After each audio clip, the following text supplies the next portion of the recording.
পুনরুদ্ধার, জীবন জীবিকার সমন্বয় এবারের বাজেটের মূল লক্ষ্য। কর্মসংস্থান ও স্বাস্থ্য শিক্ষায় গুরুত্ব। ভ্যাকসিন সংগ্রহে জোর তৎপরতা, করোনায় দেশে আরও ২৬ জনের মৃত্যু। ন্যায় বিচার পাবেন রোজিনা, সিএনএনকে পররাষ্ট্রমন্ত্রী। দোষীদের বিচার চান সাংবাদিক নেতৃবৃন্দ। হেফাজত নেতা বাবুনগরী ও মামুনুল হকের শত শত কোটি টাকার সম্পদ, তথ্য দুদকে। গাজায় যুদ্ধবিরতিতে রাজি ইসরায়েল ও হামাস, স্বাগত জানিয়েছেন বিশ্ব নেতারা।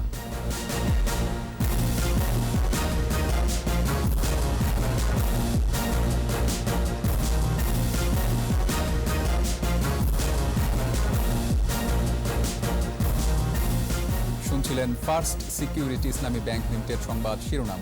আমন্ত্রণ সন্ধ্যা ৭:২১ সংবাদে, সাথে আছি রক্তিম ত্রিপুরা। দর্শক, ২১ টেলিভিশনের সংবাদ একই সাথে সরাসরি দেখতে পাবেন আমাদের ফেসবুক পেজ www.facebook.com/2124 অনলাইনে। শুরুতেই বাজেট প্রসঙ্গ।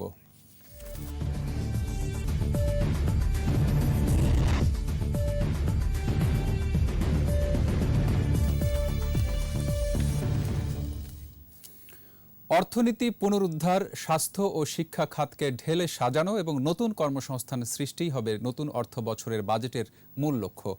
পরিকল্পনা মন্ত্রী বলছেন, এবারের বাজেট সম্প্রসারণমূলক।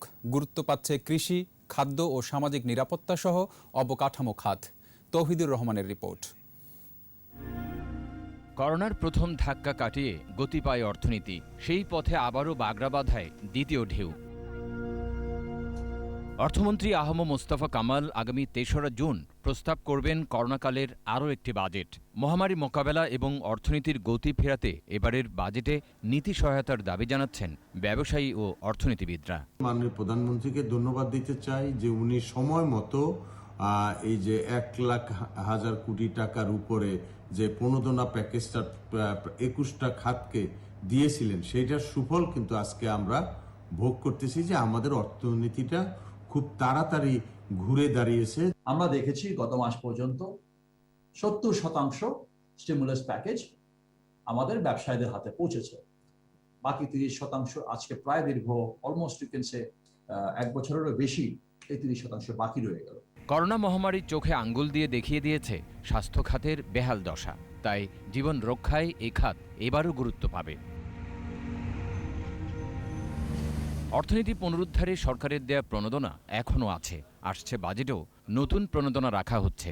বাঁচানোর চেষ্টা থাকবে ক্ষুদ্র ও মাঝারি শিল্পকেও। গত বছর যে প্রণোদনা খাতে ঘোষণা ছিল, এসএমই খাতের জন্য এত টাকা, কৃষির জন্য এত টাকা, বড় শিল্পের জন্য এত টাকা, এইগুলো এখনও কিন্তু চলছে।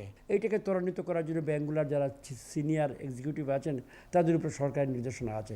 এগুলো আশা করি এই বছর আমরা মোকাবিলা করতে পারবো। অপ্রাতিষ্ঠানিক খাতের বহু মানুষ বেকার হয়েছেন, তাই কর্মসংস্থান সৃষ্টির চ্যালেঞ্জ আছে সরকারের সামনে। তাছাড়া ভাবনায় আছে সার্বজনীন পেনশন ব্যবস্থা চালু করার। মেগা প্রকল্পগুলো শেষ করতে প্রয়োজনীয় বরাদ্দ থাকছে বলেও জানান মন্ত্রী। যেহেতু আমরা মধ্য আয়ে দেশে উঠেছি, আমাদের কৃষি থেকে বাড়তি শ্রমিক তারা শিল্পে আসবেন, আরও বেশি গার্মেন্টস ইন্ডাস্ট্রি স্থাপিত হবে, ফার্মাসিউটিক্যাল স্থাপিত হবে, কৃষিজ যে সকল শিল্প আমাদের আছে, মাছ, দুধ, মাখন, মাংস, এই সকল ইন্ডাস্ট্রিও আরও বাড়বে। করোনায় শিল্প খাত কিছুটা ক্ষতিগ্রস্ত হলেও আশা জাগিয়েছে কৃষি খাত। তাই কৃষিতে ভর্তুকি অব্যাহত রাখার প্রস্তাব থাকবে। Touhidur Rahman, ২১ television, Dhaka. Federal drug administration FDA এর অনুমোদন ছাড়াই যুক্তরাষ্ট্রের অ্যাস্ট্রাজেনেকার ভ্যাকসিন পেলে গ্রহণ করবে বাংলাদেশ। সংবাদ মাধ্যম সিএনএনকে একথা জানিয়েছেন পররাষ্ট্রমন্ত্রী ডক্টর একে আব্দুল মোমেন। এদিকে ২৪ ঘণ্টায় দেশে করোনায় মারা গেছে আরও ২৬ জন। রিপোর্টে আরও জানাচ্ছেন মোহাম্মদ নুরুন্নবী। ভারতের সেরাম ইনস্টিটিউটের অক্সফোর্ড অ্যাস্ট্রাজেনেকার ভ্যাকসিন চুক্তি ৩ কোটির মধ্যে ৭০ লাখ এবং উপহার হিসেবে পাওয়া ৩২ লাখের পর আর ভ্যাকসিন পাওয়া যায়নি। টিকা কার্যক্রম অব্যাহত রাখতে এই সংকট মোকাবিলায় চীন, রাশিয়া, ব্রিটেন, কানাডা সহ বহুমুখী উৎসে যোগাযোগ অব্যাহত রেখেছে সরকার। মার্কিন যুক্তরাষ্ট্রের উদ্ধৃত ৬ কোটি ডোজ অ্যাস্ট্রাজেনেকার ভ্যাকসিন পেতেও চেষ্টা অব্যাহত আছে। বাংলাদেশে জরুরি এই ভ্যাকসিনের যোগানের কথা পররাষ্ট্রমন্ত্রী তুলে ধরেন সংবাদ মাধ্যম সিএনএন-এর সাক্ষাৎকারে। And US government is willing to donate it. We have requested them. I have sent letters to my counterpart, Blinken, Secretary Blinken, and they agreed to give us by and large. But now the problem is the FDA is taking longer time to approve the export of the AstraZeneca.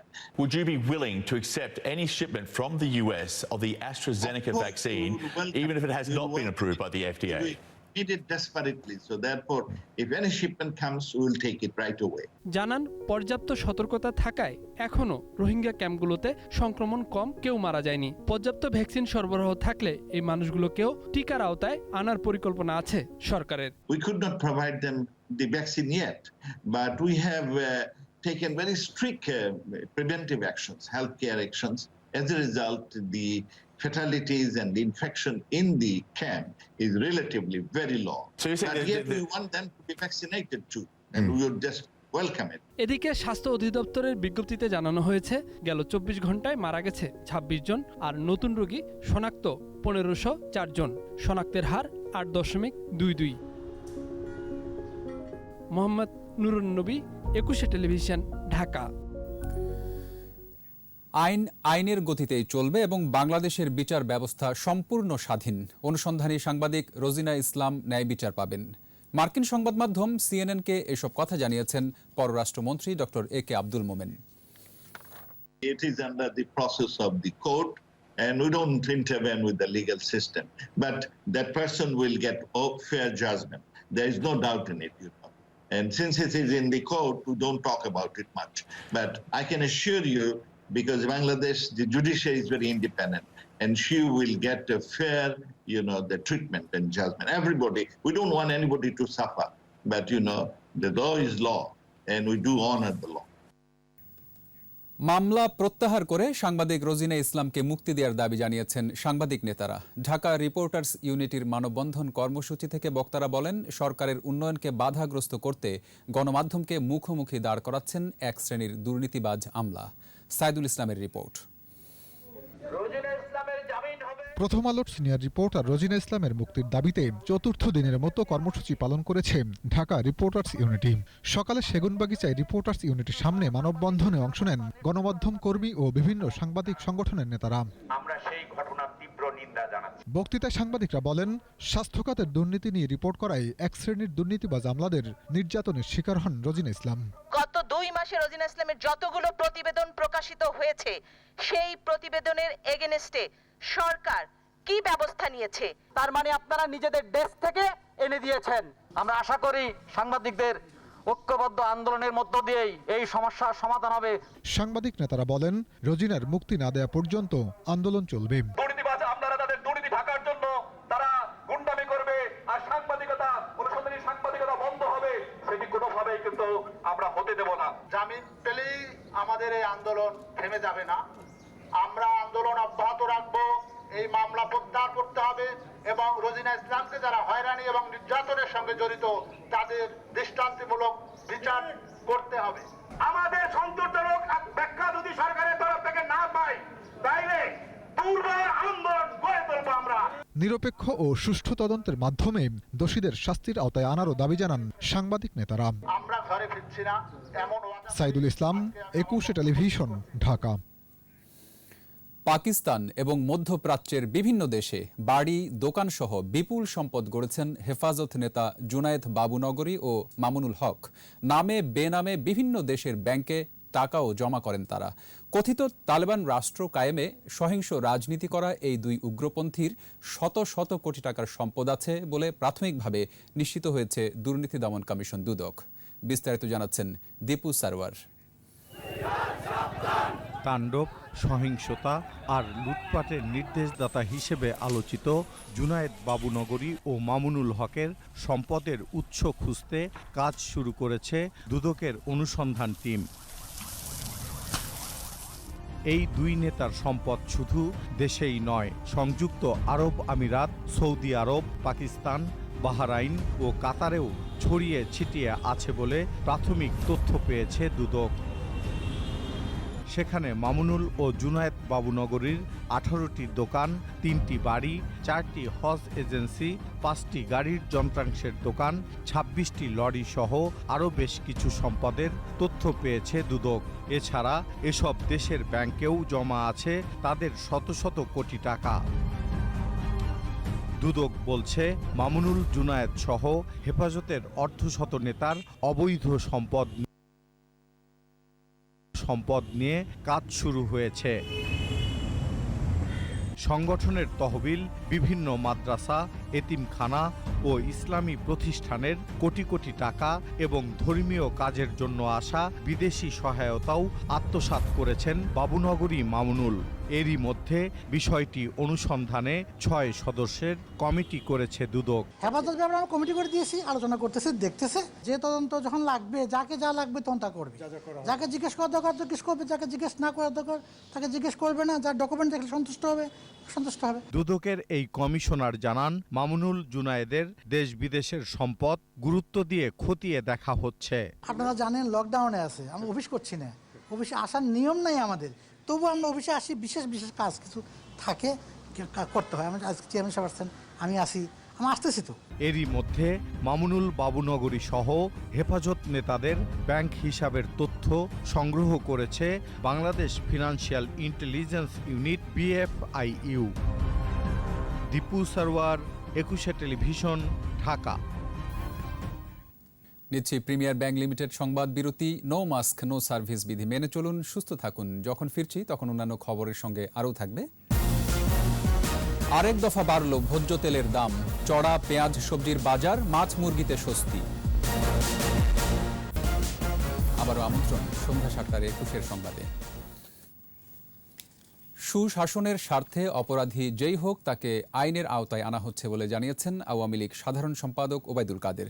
সরকারি বাসভবন থেকে virtual ব্রিফিংয়ে তিনি বলেন, দুর্নীতি ও অপকর্মের বিরুদ্ধে সরকার নিজ দলের কাউকে ছাড় দিচ্ছে না।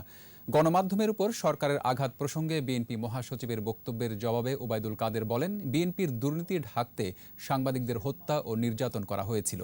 মহাসচিব বলেছেন, আওয়ামী লীগ সরকার দুর্নীতি অপকর্মের ব্যাপারে সরকার নিজের দলের লোককেও কখনো ছাড় দেয়নি এবং যে মহল থেকে দুর্নীতি হোক না কেন, যে কেউ দুর্নীতি অনিয়মের সাথে জড়িত থাকুক, সেটাও আইনের আওতায় অবশ্যই নিয়ে আসতে হবে। বিএনপি চেয়ারপারসন খালেদা জিয়ার শারীরিক অবস্থা উন্নতির দিকে জানিয়েছেন দলটির মহাসচিব মির্জা ফখরুল ইসলাম আলমগীর। জাতীয় প্রেস ক্লাবে মহিলা দলের অনুষ্ঠানে তিনি আরও জানান, তার শ্বাসকষ্ট নেই, অক্সিজেন স্যাচুরেশনও ভালো আছে, তবে কোভিড পরবর্তী কিছু জটিলতা রয়ে গেছে। এছাড়া হার্ট এবং কিডনিতে ইনফেকশন আছে বলে জানান মির্জা ফখরুল। সাংবাদিক রোজিনা ইসলাম সরকারের দুর্নীতি তুলে ধরেছেন বলেই তাকে জামিনযোগ্য মামলায় মুক্তি দেওয়া হয়নি বলে অভিযোগ করেন বিএনপি মহাসচিব। গতকাল আমার দেখে একটু ভালো লেগেছে, আমি তার মুখে একটু হাসি দেখেছি, যেটা এই কয়দিন ছিল না। তার অক্সিজেন স্যাচুরেশন এখন বেশ ভালো, তার যে আপনার টেম্পারেচার সেটা এখন নেই এবং তার আপনার শ্বাসকষ্ট এখন নেই। কিন্তু যেটা একটু উদ্বিগ্ন হওয়ার বিষয় সেটা হচ্ছে যে তার পোস্ট কোভিড যে কমপ্লিকেশন, সেই কমপ্লিকেশনে তার হার্ট এবং কিডনি একটু আপনার এফেক্টেড। জাতির পিতা বঙ্গবন্ধু শেখ মুজিবুর রহমানের দৌহিত্র রাদওয়ান মুজিব সিদ্দিকের জন্মদিন আজ। 1980 সালের আজকের দিনে জন্মগ্রহণ করেন তিনি, যখন তার মা বঙ্গবন্ধুর কনিষ্ঠ কন্যা শেখ রেহানা লন্ডনে নির্বাসিত। জন্মদিনে রাদওয়ান মুজিব সিদ্দিক সামাজিক যোগাযোগ মাধ্যমে সবাইকে শুভেচ্ছা জানিয়েছেন। লন্ডন স্কুল অব ইকোনমিক্স থেকে রাজনীতি ও ইতিহাস বিষয়ে স্নাতক এবং কম্পারেটিভ পলিটিক্সে স্নাতকোত্তর ডিগ্রি অর্জন করেন রাদওয়ান। বাঙালির অবিসংবাদিত নেতা, বঙ্গবন্ধুর পরম্পরার ছাপ স্পষ্ট সংগ্রামী পরিবারের এই সদস্যের মাঝে 2008 সালে বরেণ্য সাংবাদিক স্যার ডেভিড ফ্রস্টের সঙ্গে সাক্ষাৎকারে রাদওয়ান মুজিব সিদ্দিক তত্ত্বাবধায়ক সরকারের শাসনচিত্র তুলে ধরেন। শেখ হাসিনাকে বন্দী রেখে গণতন্ত্র ফিরিয়ে আনা সম্ভব নয় বলে সেই সাক্ষাৎকারে উল্লেখ করেন Radwan. Centre for research and information CRI নামে গবেষণা প্রতিষ্ঠানের ট্রাস্টি তিনি। তার উদ্যোগে প্রকাশিত মুজিব গ্রাফিক নোভেল বিপুল জনপ্রিয়তা পেয়েছে। হাসিনা আ ডটার্স টেল তথ্যচিত্রের প্রধান উদ্যোক্তাও রাদওয়ান মুজিব সিদ্দিক। রাজধানীর পল্লবীতে প্রকাশ্যে শাহিন উদ্দিনকে কুপিয়ে হত্যা মামলার প্রধান আসামি লক্ষ্মীপুর ১ আসনের সাবেক সাংসদ ও ইসলামী গণতান্ত্রিক পার্টির চেয়ারম্যান এম.এ. আওয়াল সহ ৩ জনের ৪ দিন করে রিমান্ড মঞ্জুর করেছে আদালত। মামলার সুষ্ঠু তদন্তের জন্য প্রত্যেককে ১০ দিন করে রিমান্ড আবেদন চেয়ে বিকালে ঢাকা মহানগর হাকিম আদালতে হাজির করে গোয়েন্দা পুলিশ। শুনানি শেষে ঢাকা মহানগর হাকিম নিভানা খায়ের জেসির আদালত ৪ দিন করে রিমান্ড মঞ্জুর করেন। অপর আসামিরা হলেন জহিরুল ইসলাম বাবু ও নূর মোহাম্মদ হাসান। গতকাল হত্যাকাণ্ডের মূল পরিকল্পনাকারী ও মামলার প্রধান আসামি আওয়ালকে ভৈরব এলাকা থেকে গ্রেফতার করে র্যাব। এছাড়া অপর ২ আসামি জহিরুল ইসলাম ও নূর মোহাম্মদকে বিভিন্ন এলাকা থেকে গ্রেফতার করা হয়েছে।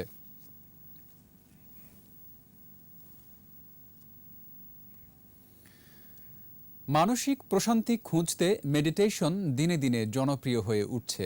বিশেষজ্ঞরা বলছেন সুখী ও সুন্দর জীবনের জন্য নিয়মিত মেডিটেশন জরুরি। মহামারীকালের অস্থির সময়ে মন ও শরীরকে প্রশান্তি দিতে এটি অন্যতম মাধ্যম হতে পারে বলেও মনে করেন তারা। স্মৃতিমণ্ডলের রিপোর্ট। সব ধর্মেই গুরুত্ব দেয়া হয় ধ্যান বা মেডিটেশন। শরীর শিথিল, মনকে প্রশান্তি দেয় মেডিটেশন। মেডিটেশনে রক্তচাপ স্বাভাবিক হয়, দুশ্চিন্তা, হতাশা, গ্লানি ও টেনশন দূর হয়। বাংলাদেশে মেডিটেশন চর্চার পথিকৃৎ কোয়ান্টাম ধ্যান চর্চায় বদলে দিয়েছে হাজার মানুষের জীবন। নিজেদের সৃষ্ট মনোজাগতিক শৃঙ্খলেই বন্দী হয়ে আছি আমরা। মেডিটেশন এই শৃঙ্খল মুক্তির পথ। তাই সুস্থ জীবনের পথে আপনার প্রথম পদক্ষেপটি নিন, মেডিটেশন করুন আর প্রতিদিন শতবার মনে মনে বলুন, সুস্থ দেহ, প্রশান্ত মন, কর্মব্যস্ত, সুখী জীবন। করোনা মহামারীতে বেড়েছে হতাশা, অনেকেই জীবন নিয়ে অস্থির। বিশেষজ্ঞরা বলছেন, যারা নিয়মিত ধ্যান করেছেন তাদের মধ্যে করোনায় আক্রান্ত ও প্রভাব কম। মেডিটেশন চর্চাকারীরা থাকেন আশাবাদী, উজ্জীবিত, সাহসী ও সুস্থ।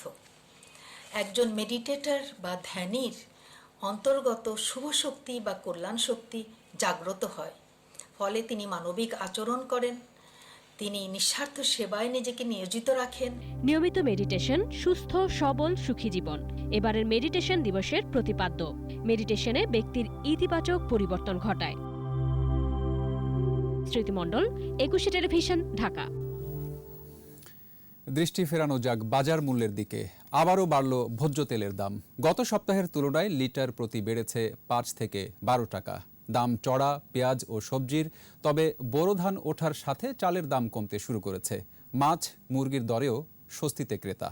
আহমদ বাবুর রিপোর্ট। ঈদের পর ছুটির দিনের বাজারে খুব একটা ভিড় নেই। বাজারের সবজির সরবরাহ কম, তাই সব ধরনের দামও বাড়তি। ঢাকাতে মানুষ ঢুকতেছে, এর জন্য সবাই বাজারের দিকে আসতেছে, বাজার কেনা বেচা হয়েছে। প্রত্যেকটা সবজির দামই গত সপ্তাহ থেকে 10 টাকা কেজিতে বাড়ছে। গত সপ্তাহের চেয়ে এ সপ্তাহে ভোজ্য তেলের দাম বেড়েছে লিটারে ৫ থেকে ১২ টাকা পর্যন্ত। সরবরাহ না থাকায় দাম বেড়েছে বলে জানান বিক্রেতারা। তেল লিটারে ১২ টাকা করে বাড়ছে। কোম্পানি বলতে আছে, কোম্পানি আমাদের থেকে এখন কোনো টাকা নিতে আসে না, বলতে আছে যে দাম বাড়ছে। পেঁয়াজেও স্বস্তি নেই ক্রেতাদের। আমদানি করা পেঁয়াজের সরবরাহ কম থাকায় দেশি বিদেশি সব ধরনের পেঁয়াজের দাম বেড়েছে। তবে আদা, রসুন সহ অন্যান্য মশলা আগের দরেই বিক্রি হচ্ছে। ঈদের পরে দেখা গেছে যে আপনার 40 টাকা কেজি, 39-40, দেখা যাচ্ছে 3 টাকা 4 টাকা বেশি বাজারে। একটু ছুটির দিনের বাজারে সব ধরনের মাছের আমদানি বেশি থাকায় দাম কিছুটা কমেছে। তবে নদী, খাল ও বিলের মাছের দাম কিছুটা বেশি। ইলিশ প্রতি কেজি বিক্রি হচ্ছে 800 থেকে 1200 টাকায়। চিংড়ি মাছের দাম আর নদীর মাছের দাম নেবে, আর অন্যান্য মাছ যেটা চাষের সব ধরনের মাল একটু সহনির্গতিতে আছে দামের মতো। বাজার রেট একটু বেশি। সোনালী মুরগি বিক্রি হচ্ছে 240 টাকা কেজি। গরু ও খাসির মাংস আগের দামেই বিক্রি হচ্ছে। পাকিস্তান দাম আছে 240 টাকা, 250 টাকা কেজি। আর দেশির দাম আগের মতোই আছে, দাম কমে না এখনো। আহমদ বাবু, একুশে টেলিভিশন, ঢাকা। মূলত ইউরোপ ও এশিয়ার কিছু দেশে তাদের বাস। বাংলাদেশে এরা আসে পরিযায়ী হয়ে। বলছি ম্যান্ডারিন হাঁসের কথা। শীতপ্রধান দেশের হাঁস পাখিটি বাচ্চা দিল ঢাকায়। পুলিশ নারী কল্যাণ কমিটির সভাপতি জিসান মির্জা নিজের বাসায় পরম মমতায় লালন পালন করছেন ম্যান্ডারিনের ছানাগুলোকে। বাকিটা জানাচ্ছেন দীপু শিকদার।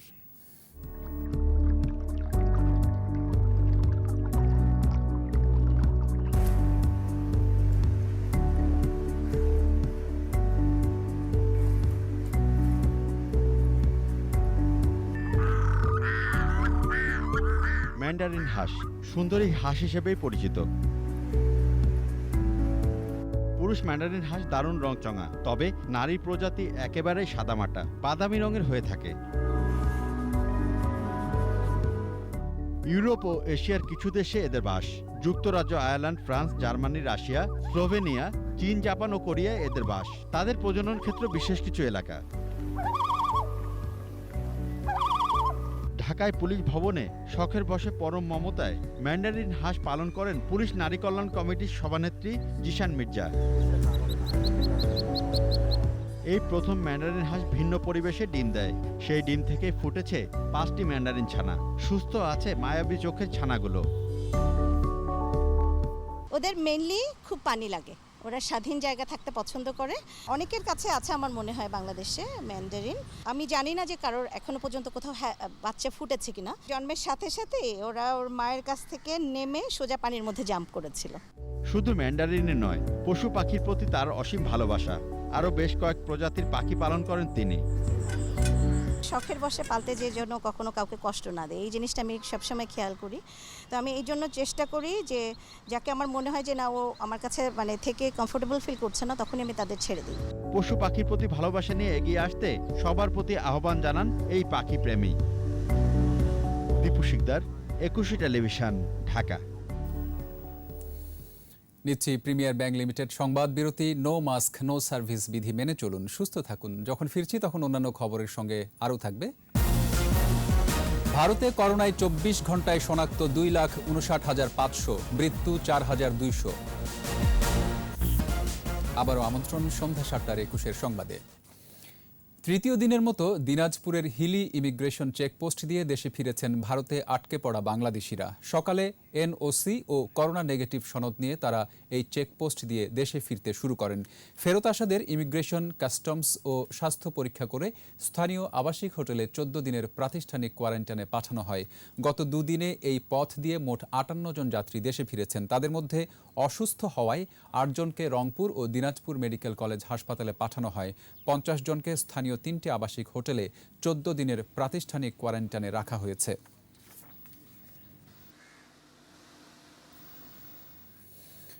7 বছর বয়সে নিখোঁজ, এর 14 বছর পর বাড়ি ফেরা। অপহরণের পর মামলাও হয়েছিল 19 জনের বিরুদ্ধে। তাদের অনেকেই দীর্ঘদিন পালিয়ে বেরিয়েছেন। অনেককেই আদালতে হাজিরা দিতে হয়েছে বছরের পর বছর। এখন মিথ্যা মামলায় হয়রানি সহ আর্থিক ক্ষতির বিচার চান ভুক্তভোগীরা। রবিউল ইসলামের ক্যামেরায় নারায়ণগঞ্জ প্রতিনিধি বিমল রায়ের রিপোর্ট, জানাচ্ছেন রত্না জামান। নারায়ণগঞ্জের রুবেল নিখোঁজের 14 বছর পর গত বৃহস্পতিবার বাড়ি ফেরে। ওই রাতেই তাকে নেওয়া হয় থানায়। আমার বয়স তখন 7 বছর, ঠিক আছে। তাই আমি এই কষ্ট না সহ্য করে আমি চলে আসছি, কারণ ভাত নিজের টাইম দেখাইতে হইতো, মানুষের দরজা জায়গায় খাইতাম, ঠিক আছে। তারপরে মনে করলেন আমি অনেক কষ্টে মাছ ধরেও করতে মায়, তার লেগে আমি চলে আসছি। চলে আসার পরে দেখি কি 10 বছর পর আমার মা আমার বিচারে বাইক করছে। বাইক করার পরে আমি বলছি কি মা আমার বাইক নিয়ে যাবে, তো বলতেছে কি না তোর বাইক নেওয়া যাবো না, বাইক নিলে তোরেও ফোন করবো আমারও ফোন করবো। এতদিন পর সন্ধান পাওয়ায় তাকে নেওয়া হচ্ছে আদালতে। 7 বছর বয়সে নিখোঁজ হওয়ার পর 2007 সালের 23 ফেব্রুয়ারি নারায়ণগঞ্জের আদালতে শিশু অপহরণের অভিযোগে 19 জনের বিরুদ্ধে মামলা করেন রুবেলের মা। মামলার তদন্ত পুলিশ, সিআইডি ও র্যাবের হাত ঘুরে 2010 সালের 14 ফেব্রুয়ারি নিষ্পত্তি করে আদালত। কিন্তু এর আগে হয়রানির মুখে পড়তে হয় ভুক্তভোগীদের। 4.5 বছর পরে আমার দৈরা থানা টানছে পুলিশে, তো দলে মনে করেন কত বড় লাড়া ছাড়া দেয়, একটা গুম কেড়ে। আমরা যে কষ্টগুলি করছি আর যে টাকা পয়সা আমরা নষ্ট করছে, এই বিচার আমরা চাই। মিথ্যা মামলায় হয়রানির অভিযোগ হলে আইনগত ব্যবস্থা নেয়ার কথা জানিয়েছে পুলিশ। যদি কোনো ব্যক্তি মিথ্যা মামলা দায়ের করেন, সেক্ষেত্রে আইনের বিধিবিধান আছে। বিধিবিধান অনুযায়ী যদি কেউ অভিযোগ করে বা আমাদের পক্ষ থেকে আইন অনুযায়ী আমরা ব্যবস্থা নেব। রত্না জামান, 21 টেলিভিশন। শ্রীমঙ্গলে নিলামে প্রথমবারের মতো বিক্রি হলো রোজ টি। হবিগঞ্জের বৃন্দাবনপুর চা বাগানে তৈরি হয়েছে গোলাপ ফুলের সুঘ্রাণের এই চা। মৌলভীবাজার প্রতিনিধি বিকুল চক্রবর্তীর রিপোর্ট, জানাচ্ছেন রত্না জামান। হবিগঞ্জের বৃন্দাবনপুর চা বাগানে তৈরি গোলাপ ফুলের পাপড়ির সংমিশ্রণে রোজ টি। শ্রীমঙ্গল চা নিলাম কেন্দ্রে প্রতি কেজি রোজ টি বিক্রি হয়েছে ৩,০০০ টাকা দরে। রোজের পাপড়ি এবং BT2 ক্লোন BT2 দেড় পাতা দিয়ে এই রোস্টিটা বানিয়েছি। এই চার ভিতরে রোজের পাপড়ি এবং বানানোর পরে রোজের গোলাপের একটা স্মেল আসবে। আসলে বৃন্দাবন চা বাগান প্রথম রোস্টি নিয়ে আসে, এর আগে ইয়েলো টি এসেছে, অর্থোডক্স এসেছে, কিন্তু রোস্টিটা প্রথম আসে। ওই দিন সব মিলিয়ে প্রায় ৭০,০০০ কেজি চা নিলামে আসে। এর মধ্যে সর্বোচ্চ দরে বিক্রি হয় রোজ টি। সর্বোচ্চ প্রাইস পাইছে বৃন্দাবন টি গার্ডেনের প্রোভাইড করা চা রোজ টি, যেটা কিনছে শ্রীমঙ্গলের Asian T. T is based on the Sreemangal areas. So এখানে অপশনটাকে এনরিচ করার জন্য আরও গ্রাউন্ড ওয়ার্ক করা উচিত। দেশের দ্বিতীয় চা নিলাম কেন্দ্র শ্রীমঙ্গলে দেশের সকল বায়ার ও ব্রোকার হাউস অংশ নিলে আরও উন্নত মানের চা উৎপাদনের আশা বাগান কর্তৃপক্ষের। রত্না জামান, একুশে টেলিভিশন। এবার ব্যবসা বাণিজ্যের খবর।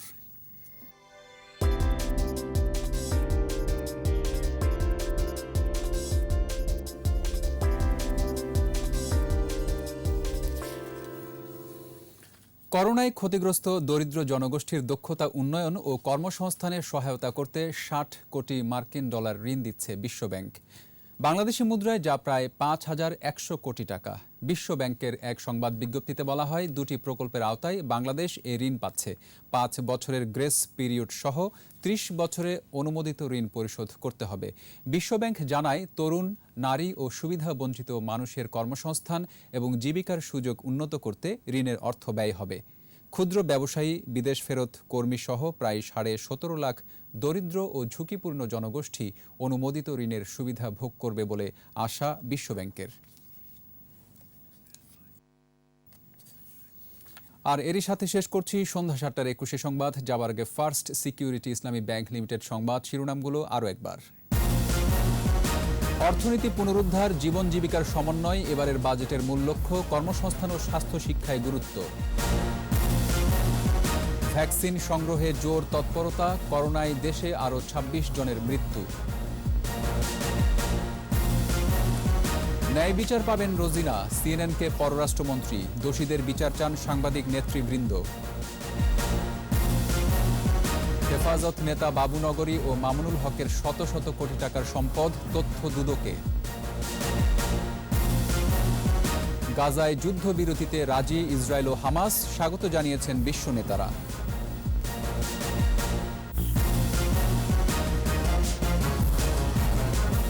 সর্বশেষ খবর জানতে ডায়াল করুন 2021 নম্বরে আর ভিজিট করুন ekushe-tv.com ওয়েবসাইটে। এছাড়া ফেসবুকে লগ ইন করতে পারেন facebook.com/ekushe24 অনলাইনে। পরের সংবাদ রাত ৯টায় দেখার আমন্ত্রণ রইল। স্বাস্থ্যবিধি মেনে চলুন, সুস্থ থাকুন।